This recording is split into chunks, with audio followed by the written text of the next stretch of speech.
നമ്മൾ ഒരുപാട് സ്നേഹിച്ച നമ്മളുടെ കൂടെ ഒരുപാട് കാലം കൂടെ ഉണ്ടായിരുന്ന ആ ഒരാൾ നമ്മളെ വിട്ടു പോകുമ്പോൾ ഒരു പെയിൻ ഉണ്ടല്ലോ, അത് അത്ര പെട്ടെന്ന് നമ്മൾ വിട്ടു പോകുന്നതൊന്നുമല്ല. എന്താണ് അതൊക്കെ നമുക്ക് പെട്ടെന്ന് അത്ര മറക്കാൻ പറ്റുന്നതുമല്ല. അത് മറക്കേണ്ടതുണ്ടോ എന്നൊക്കെ ചോദിച്ചു കഴിഞ്ഞാൽ സത്യം പറഞ്ഞാൽ എൻ്റെ ഒരു അഭിപ്രായത്തിൽ മറക്കേണ്ടതില്ല എന്നുള്ളതാണ്. ഹായ് ഹലോ, എല്ലാവർക്കും നമസ്കാരമുണ്ട്. സ്റ്റോറീസ് വിത്ത് അക്ഷയിൽ കൂടെയുള്ള അക്ഷയ് പ്രകാശാണ്. അപ്പോൾ ഇന്ന് നമ്മൾ സംസാരിക്കാനായിട്ട് പോകുന്നതെന്ന് വെച്ച് കഴിഞ്ഞാൽ ഈ പറഞ്ഞ ബ്രേക്കപ്പിൽ നിന്നൊക്കെ എങ്ങനെ റിക്കവർ ആവുന്നതിനെ കുറിച്ചിട്ടാണ്. എൻ്റെ അടുത്ത് പലരും ചോദിച്ചിട്ടുള്ളൊരു കാര്യമാണ്, ചേട്ടൻ്റെ റീൽസിലോ പോഡ്കാസ്റ്റിലൊക്കെ റിലേഷൻഷിപ്പ് റിലേറ്റഡ് ആയിട്ടുള്ള ഒരുപാട് കാര്യങ്ങൾ പറയുന്നില്ലേ, നിങ്ങൾ എങ്ങനെയാണ് ഈ ഒരു ബ്രേക്കപ്പിൽ നിന്നൊക്കെ എങ്ങനെയാണ് ഇങ്ങനെ മൂവ് ഓൺ ചെയ്തേ, അതൊക്കെ പറഞ്ഞിട്ട് ഒരു എപ്പിസോഡ് ചെയ്യാമെന്നൊക്കെ ചോദിച്ചിട്ടുണ്ട്. അപ്പോൾ യെസ്, ബ്രേക്കപ്പ് എന്ന് പറയാനായിട്ട് എനിക്ക് കാര്യമായിട്ടൊന്നും ഉണ്ടായിട്ടില്ല. എങ്കിലും എന്താണ് എനിക്കിതിൽ നിന്നൊക്കെ റിക്കവർ ആവാനായിട്ട് ഹെൽപ്പ് ചെയ്തിട്ടുള്ള ഒരുപാട് കാര്യങ്ങളുണ്ട്. അതൊക്കെയാണ് ഇന്ന് ഞാൻ ഈ എപ്പിസോഡിൽ ഇങ്ങനെ പറയാനായിട്ട് പോകുന്നത് എന്നുള്ളത്. എല്ലാവരും സുഖമായിട്ടൊക്കെ ഇരിക്കുകയെന്നൊക്കെ വിചാരിക്കുകയാണ്. അപ്പോൾ ഇന്നത്തെ ടോപ്പിക് എന്ന് പറയുന്നത് yes, how to move on from a breakup, how to get over a breakup എന്നുള്ളതിനെ പറ്റിയിട്ടാണ്. ഫസ്റ്റ് ഓഫ് ഓൾ, ഈ ഒരു ബ്രേക്കപ്പിൽ നിന്നോ അല്ലെങ്കിൽ ഈ ഒരു സാഡ് അൺഎക്സ്പെക്റ്റഡ് ആയിട്ടുള്ള ഇൻസിഡൻറ്റിൽ നിന്നോ എന്താണ് നമുക്ക് അത്ര പെട്ടെന്നൊന്നും റിക്കവർ ആകാനായിട്ട് പറ്റുകയില്ല. ആ കാര്യം നിങ്ങൾ എന്തായാലും മനസ്സിൽ വെക്കുക എന്നുള്ളതാണ്. അതങ്ങനെ പെട്ടെന്ന് റിക്കവർ ആവേണ്ട ആവശ്യമുണ്ടോ എന്നൊക്കെ ചോദിച്ചു കഴിഞ്ഞാൽ ഇല്ലയെന്ന് ഞാൻ പറയത്തുള്ളൂ. ഇത് നിങ്ങൾ കേൾക്കുമ്പോൾ ചില എതിർപ്പൊക്കെ തോന്നാം, but let me explain it. നമ്മളെ കൂടെ ഒരുപാട് കാലം ഉണ്ടായിരുന്ന ഒരാൾ, അവരൊക്കെ ഒരുപാട് മെമ്മറീസൊക്കെ തന്നിട്ട് ഒരുപാട് നല്ലതും ചീത്തയായിട്ടുള്ള മൊമെൻറ്റ്സൊക്കെ തന്ന ഒരാൾ, അയാൾ പെട്ടെന്നൊരു ദിവസം ഇല്ലാണ്ടാവുകയാണ്. പെട്ടെന്നൊരു ദിവസം അവർ ബ്രേക്കപ്പ് പറഞ്ഞ് പോവുകയാണെന്നുള്ളത്. നേരം വെളുക്കുവോളം ഉറക്കം കഴിഞ്ഞ സംസാരങ്ങളും എന്താണ് ആരും കാണാതെയുള്ള ചില കണ്ടുമുട്ടലുകളും അവരുമായുള്ള ആ ഒരു പ്രണയ നിമിഷങ്ങളും എല്ലാം പെടുന്നെങ്ങനെ ഇല്ലാണ്ടാവുകയാണ്. കട്ടിലിൽ കിടന്നുകൊണ്ട് തുറന്നിട്ട് ജനാലകളിലൂടെ തന്നെ നോക്കി പുഞ്ചിരിക്കുന്ന ആ നക്ഷത്രങ്ങളെ സാക്ഷിയാക്കി നിങ്ങൾ അവരുമായിട്ട് പങ്കിടുന്ന ആ സുന്ദര സ്വപ്നങ്ങൾ, ആരും കാണാതെ ലൈബ്രറി ബിൽഡിങ്ങിൻ്റെ സ്റ്റെയറിൽ വെച്ച് ആദ്യമായി അവരുടെ കവിളിൽ ഉമ്മ വെച്ചപ്പോഴും യൂത്ത് ഫെസ്റ്റിവലിൻ്റെ വേദികളിലൂടെ പരസ്പരം കൈപിടിച്ച് നടന്നപ്പോഴും അറിഞ്ഞിട്ടുണ്ടായിരുന്നില്ല ഇനി ഒരിക്കലും ഇതുപോലൊരു നിമിഷം ഇനി ഉണ്ടാവില്ലെന്നത്. പുലരുവോളം നീണ്ടിരുന്ന രാത്രി സംഭാഷണങ്ങൾക്ക് പകരമായിട്ട് ഇനി ഇവിടെ വെറും മൂകത മാത്രമാണ്. ലൈബ്രറി ബിൽഡിങ്ങുകളും ക്യാൻറ്റീനുകളെല്ലാം വെറും കെട്ടിടങ്ങൾ മാത്രമാണ്. യൂത്ത് ഫെസ്റ്റിവൽ വേദികളിലെ ആർപ്പുവിളികൾ നിങ്ങളെ ആക്കം കൂട്ടുന്നില്ല. എവിടെയും നിശബ്ദതയാണ്. എല്ലാം പെട്ടെന്ന് ഇല്ലാണ്ടായല്ലോ എന്നുള്ള ചിന്തകളാണ്. എന്നെ ഒരു സാഡിസ്റ്റായിട്ടൊക്കെ തോന്നുന്നുണ്ടാവുമല്ലേ, ഇവരെന്താണ് ഈ മോട്ടിവേഷൻ തരാമെന്നൊക്കെ പറഞ്ഞിട്ട് ആകെ വന്ന് കരയിപ്പിക്കുകയാണല്ലോ എന്നുള്ളത്. നിങ്ങളെ എന്താണ് ആ ഒരു ഓർമ്മകളിലേക്കൊക്കെ വീണ്ടും ഒന്ന് റീകോൾ ചെയ്യാനായിട്ട് ശ്രമിച്ചതാണ്. എന്തായാലും നിങ്ങൾക്ക് എല്ലാവർക്കും അറിയാം, നമുക്കെല്ലാവർക്കും അറിയാം അത് ഓർക്കുമ്പോൾ അത്രയും പെയിൻഫുള്ളാണ് എന്നുള്ളത്. ഇന്ന് ഞാൻ ആദ്യമായി പറയാനായിട്ട് ആഗ്രഹിക്കുന്ന ഒരു കാര്യം എന്ന് വെച്ച് കഴിഞ്ഞാൽ നിങ്ങൾക്ക് തന്നെ ഫസ്റ്റ് പ്രയോറിറ്റി കൊടുക്കുക എന്നുള്ളതാണ്. ഇപ്പോൾ ഓരോ ചിന്തകളൊക്കെ വരുന്നുണ്ടാവും, ഇനി ആർക്ക് വേണ്ടിയാണ് ജീവിക്കുന്നത്, ആർക്ക് വേണ്ടിയായി ചെയ്യുന്നതൊക്കെ, അല്ലെങ്കിൽ അവരൊന്നും ഇനി തിരിച്ചു വരികയില്ല, നല്ലത് സ്വയം ഇല്ലാണ്ടാവുന്നതാണെന്നൊക്കെ.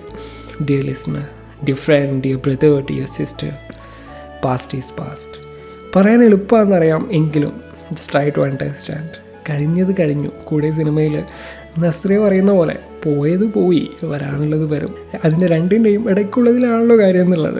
അവിടെ നിങ്ങൾ ജീവിക്കുന്നത് ചിലപ്പോൾ കുറേ വർഷങ്ങൾ എടുക്കുമായിരിക്കും, ചിലപ്പോൾ പെട്ടെന്ന് അങ്ങോട്ട് ഓക്കെ ആവുമായിരിക്കും. പക്ഷേ ഇതിൽ നിന്നൊക്കെ ഇതൊന്നും നമ്മളെ കൺട്രോളിൽ വരുന്നൊരു കാര്യമല്ലല്ലോ. നമുക്ക് നമ്മുടേതായ ഒരുപാട് ഡ്രീംസും കാര്യങ്ങളൊക്കെ ഉണ്ടായിരുന്നില്ലേ, നമ്മുടേതായ എത്ര ആഗ്രഹങ്ങളൊക്കെ ഉണ്ടായിരുന്നു.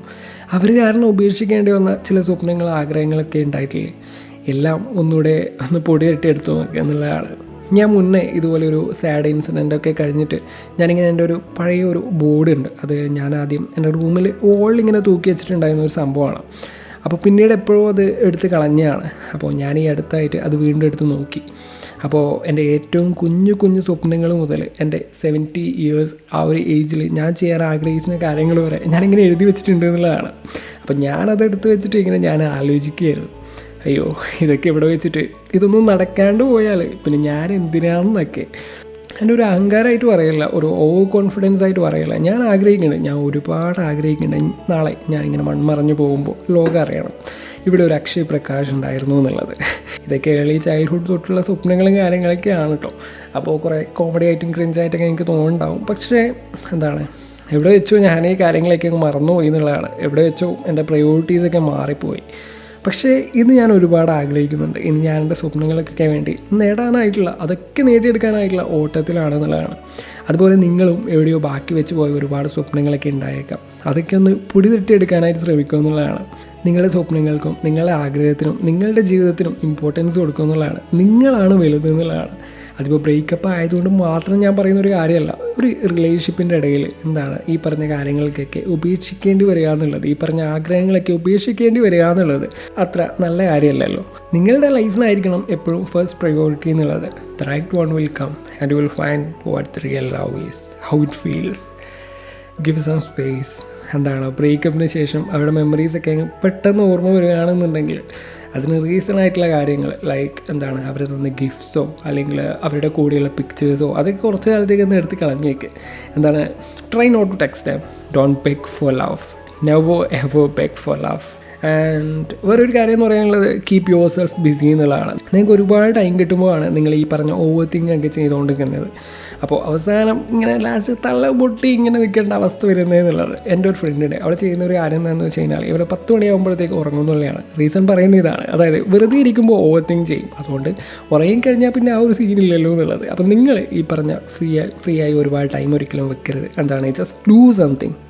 ചില ഹോബീസൊക്കെ ഉണ്ടാവില്ലേ, നിങ്ങൾ വീണ്ടും ചെയ്യണമെന്നും തുടങ്ങണം എന്നൊക്കെ ആഗ്രഹിക്കുന്ന ഒരുപാട് hobbies. Some kind of painting, writing, ബാഡ്മിൻ്റൻ്റെ കാര്യം പറഞ്ഞപ്പോഴാണ് ഞാൻ എൻ്റെ പഴയ റാക്കറ്റ് പൊട്ടിയപ്പോൾ നിർത്തിയതാണ്. ഇനി എന്തായാലും അടുത്തായിട്ട് റീസ്റ്റാർട്ട് ചെയ്യേണ്ടതായിട്ടുണ്ട്. ബോഡിയൊക്കെ ഒന്ന് അനങ്ങട്ടെ. എപ്പോഴും ഈ കമ്പ്യൂട്ടറിൻ്റെ ഫ്രണ്ടിൽ ഇരിക്കുന്നതുകൊണ്ടാണെന്ന് തോന്നുന്നു, ഒരു സുഖമില്ല തീരെ. അപ്പോൾ നമ്മൾ പറഞ്ഞെന്തായിരുന്നു, ഫ്രീ ടൈം. അപ്പോൾ ഇങ്ങനെ ഒരുപാട് സംഭവങ്ങളൊക്കെ ഉണ്ട്. റൈറ്റിങ്ങും ബാഡ്മിൻ്റണും അല്ലെങ്കിൽ പെയിൻറ്റിങ്ങോ ഇങ്ങനത്തെ കാര്യങ്ങളൊക്കെ ജസ്റ്റ് റീസ്റ്റാർട്ട് ചെയ്തിട്ട്. അപ്പോൾ ഈ ഫ്രീ ടൈം എന്ന് പറയുന്ന സംഭവം ഉണ്ടാകുന്നത് മെയിനായിട്ട് ഈ പറഞ്ഞ വീക്കെൻഡ്സിലായിരിക്കും അല്ലേ. അല്ലാത്ത ദിവസം നിങ്ങൾ സ്കൂളിലാവും അല്ലെങ്കിൽ കോളേജിലാവും ഓഫീസിലാവും അല്ലെങ്കിൽ വർക്ക് ആവും. അപ്പോൾ അതുകൊണ്ട് തന്നെ ആ ദിവസം ഈ പറഞ്ഞ പ്രശ്നങ്ങൾക്കൊന്നും സ്പേസ് ഉണ്ടാവാറില്ല.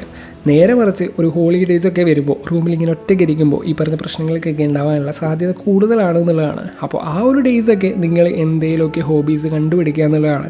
ചിലർക്ക് ട്രാവൽ ചെയ്യാനായിട്ട് ഭയങ്കര ഇഷ്ടമായിരിക്കും അല്ലേ. ട്രാവലിങ്ങിൻ്റെ കാര്യം തൽക്കാലം ഇവിടെ വെച്ച് പറയുന്നില്ല, അതൊരു വലിയൊരു ടോപ്പിക്കാണ്. ഞാനത് വേറെ തന്നെ ഒരു എപ്പിസോഡായിട്ട് ചെയ്യാനുള്ള വെച്ചിരുന്ന സാധനമാണ്. പക്ഷേ ആ സമയത്ത് എനിക്ക് ഓർമ്മയുണ്ടായിരുന്നില്ല എന്ത് എപ്പിസോഡ് ചെയ്യണം എന്നുള്ളത്. എന്തായാലും നല്ല ഡീറ്റെയിൽഡ് ആയിട്ട് നമുക്കൊരു വേറെ ഒരു എപ്പിസോഡിൽ നമുക്ക് സംസാരിക്കാനെ പറ്റിയിട്ട്. അപ്പോൾ പറഞ്ഞു വന്നത് എന്താണെന്ന് വെച്ച് കഴിഞ്ഞാൽ, ട്രാവൽ ചെയ്യാനായിട്ട് ഒരുപാട് ഇഷ്ടമുള്ള ആൾക്കാരാണെന്നുണ്ടെങ്കിൽ just go for it. It heals a lot. It helps you heal a lot. or you can just go for a movie or a concert അല്ലെങ്കിൽ ഒരു സ്പോർട്ട് ഇവൻറ്റ്. ഈ പറഞ്ഞ കാര്യങ്ങളൊക്കെ എന്ന് വെച്ച് കഴിഞ്ഞാൽ നമ്മുടെ അറ്റൻഷനൊക്കെ പിടിച്ചു വെക്കാൻ ഒരുപാട് ഹെൽപ്പ് ചെയ്യുന്ന ഒരുപാട് കാര്യങ്ങളാണല്ലോ. ആൻഡ് ദ നെക്സ്റ്റ് തിങ് ആയിട്ട് പറയാനുള്ളതെന്ന് വെച്ച് കഴിഞ്ഞാൽ just go talk to your family എന്നുള്ളതാണ്. അതായത് നിങ്ങളുടെ ഈ ഒരു റഷ് ലൈഫിൻ്റെ ഇടയിൽ പലപ്പോഴായിട്ട് നിങ്ങൾ അവരെ മറന്നു പോയിട്ടുണ്ടാവാം. അവരുമായിട്ടുള്ള മൊമെൻറ്റ്സൊക്കെ മെല്ലെ ഇല്ലാണ്ടായിട്ടുണ്ടാവും. അപ്പോൾ അവരുടെ കൂടെ ചുമ്മാ എന്തെങ്കിലുമൊക്കെ സംസാരിക്കുന്നത്, അല്ലെങ്കിൽ ഒന്ന് ആലോചിച്ച് നോക്കിയേ, നിങ്ങൾ അവരുടെ കൂടെ സിനിമയ്ക്കൊക്കെ പോയിട്ട് എത്ര കാലമായി. അതൊക്കെ ഒന്ന് ട്രൈ ചെയ്യുന്നുള്ളതാണ്. ആൻഡ് അല്ലെങ്കിൽ നിങ്ങളുടെ പഴയ സ്കൂൾ ഫ്രണ്ട്സിനെയൊക്കെ വിളിച്ച് കോൺടാക്റ്റ് ചെയ്യൂ. അല്ലെങ്കിൽ കുറച്ചൊക്കെ നൊസ്റ്റാൾജി അടിക്കുന്നതാണ്. അപ്പോൾ നിങ്ങൾ പോലും അറിയാണ്ട് നിങ്ങളുടെ അടുത്തുനിന്ന് മിസ്സായ ഒരുപാട് സൗഹൃദങ്ങളൊക്കെ വീണ്ടും അവരെയൊക്കെ കണ്ടുമുട്ടാനുള്ള ചാൻസ് ഉണ്ട് എന്നുള്ളത്. And if you need A therapy must go for it. അതിലൊന്നും ഒട്ടും ബാഡ് അടിക്കേണ്ട ആവശ്യമില്ല. It's really helpful. ആൻഡ് നിങ്ങൾ മസ്റ്റായിട്ട് അറിഞ്ഞിരിക്കേണ്ട കാര്യമാണ് never ever go for drugs, alcohol, smoking, ഇങ്ങനത്തെ മണ്ടത്തരങ്ങളൊക്കെ ചെയ്യാണ്ടിരിക്കുക എന്നുള്ളതാണ്. നിങ്ങൾ ഈ കണ്ട സിനിമകളിലൊക്കെ അതിനൊക്കെ ഇൻസ്പയർഡ് ആയിട്ടാണല്ലോ ഈ സംഭവം ചെയ്യുന്നത്. അതായത് ഈ ലവ് ഫെയിലിയർ ആയിട്ടുള്ള ഒരു ഹീറോ സ്മോക്ക് ചെയ്യുന്നു, ഡ്രിങ്ക്സ് കഴിക്കുന്നു. നമ്മളും ഇപ്പോൾ ഒരു ലവ് ഫെയിലിയർ ആയിക്കഴിഞ്ഞാൽ ഇങ്ങനെയൊക്കെ ചെയ്യണമെന്നൊക്കെ പറഞ്ഞിട്ട് കുറേ മണ്ടത്തരങ്ങളുടെ പീക്കിലായിരിക്കും നമ്മൾ ഉണ്ടാവുക എന്നുള്ളത്. നിങ്ങളറിയുന്നില്ല നിങ്ങൾ ഈ പറഞ്ഞ ഡ്രഗ്സൊക്കെ നമ്മളെ ലൈഫിനെ എത്രമാത്രം എഫക്റ്റ് ചെയ്യുന്നുള്ളത്. നിങ്ങളുടെ ബോഡീനെ മാത്രമല്ല, നിങ്ങളുടെ കൂടെയുള്ള മനുഷ്യന്മാരെ കൂടി അത് വല്ലാണ്ട് എഫക്റ്റ് ചെയ്യുന്നുള്ളതാണ്. അപ്പോൾ ദയവ് ചെയ്ത് ഇത്തരം മണ്ടത്തരങ്ങളിലേക്കൊന്നും പോയി ചാടരുത്. അതുപോലെ തന്നെ ചില ആൾക്കാരുണ്ട് ഫുഡ് കഴിക്കാണ്ടിരിക്കും, അല്ലെങ്കിൽ ചില ആൾക്കാർ ഇങ്ങനെ മുടിയൊക്കെ നീട്ടി വളർത്തിയാൽ ഹെൽത്തിൻ്റെ കാര്യം തീരെ ശ്രദ്ധിക്കാണ്ടിങ്ങനെ നടക്കുന്ന ചില ആൾക്കാർ. ഇതൊക്കെ എഫക്റ്റ് ചെയ്യുന്നത് വെച്ച് കഴിഞ്ഞാൽ നിങ്ങളും മാത്രമാണെന്നുള്ളതാണ്. നിങ്ങളൊന്ന് വൃത്തിയായിട്ടൊക്കെ നടക്കുന്നത്, നല്ലപോലെ ഫുഡൊക്കെ കഴിച്ചിട്ട് അത്യാവശ്യം ഉറങ്ങുകയൊക്കെ ചെയ്യും, നല്ലപോലെ എക്സസൈസ് ചെയ്യും, ലൈഫൊക്കെ ഒന്ന് ആക്റ്റീവായിട്ട് നിർത്തുക. അപ്പം തന്നെ ഒരുവിധം ഓക്കെ ആയിക്കോളൂ എന്നുള്ളതാണ്. നിങ്ങൾക്ക് നിങ്ങളുടെ ഫ്രണ്ട്സിൻ്റെ അടുത്ത് ഈ ഒരു കാര്യങ്ങളൊക്കെ സംസാരിക്കാനായിട്ട് മടിയാണെന്നുണ്ടെങ്കിൽ നിങ്ങളത് ഒരു സ്ട്രേഞ്ചറിൻ്റെ അടുത്ത് മെസ്സേജ് ചെയ്യും, അവരോട് കാര്യങ്ങൾ സംസാരിക്കുക എന്നുള്ളതാണ്. Sometimes it's easy to talk things to a stranger അല്ലേ. അപ്പോൾ ട്രൈ ദാറ്റ്. ആൻഡ് സ്റ്റഡീസ് പറയുന്നതെന്ന് വെച്ച് കഴിഞ്ഞാൽ ഒരു ആവറേജ് 3.5 months to 1.5 years വരെയാണ് ഈ മനുഷ്യന്മാർ ഈ ബ്രേക്കപ്പിൽ നിന്ന് റിക്കവർ ആവാനായിട്ട് ടൈം എടുക്കുന്നതെന്നുള്ളതാണ്. അപ്പോൾ ഇനിയിപ്പോൾ നിങ്ങൾക്ക് ഒറ്റയ്ക്ക് പറ്റുന്നില്ല എന്നുണ്ടെങ്കിൽ ഏറ്റവും പറ്റുമെന്ന് പറയുന്നത് ഒരു തെറാപ്പിസ്റ്റിനെ കാണുക എന്നുള്ളതാണ്. ആൻഡ് ഓൾസോ നിങ്ങൾക്ക് കരയണം എന്നുണ്ടെങ്കിൽ ജസ്റ്റ് ക്രൈ. ഇതിൽ നിന്ന് നിങ്ങളെ ആരും ജഡ്ജ് ചെയ്യാനൊന്നും പോകുന്നില്ല. ചിലപ്പോൾ ചില പ്രശ്നങ്ങളൊക്കെ ഒന്ന് ഉറക്കെ പൊട്ടി കരഞ്ഞ് തീരാറുണ്ട്.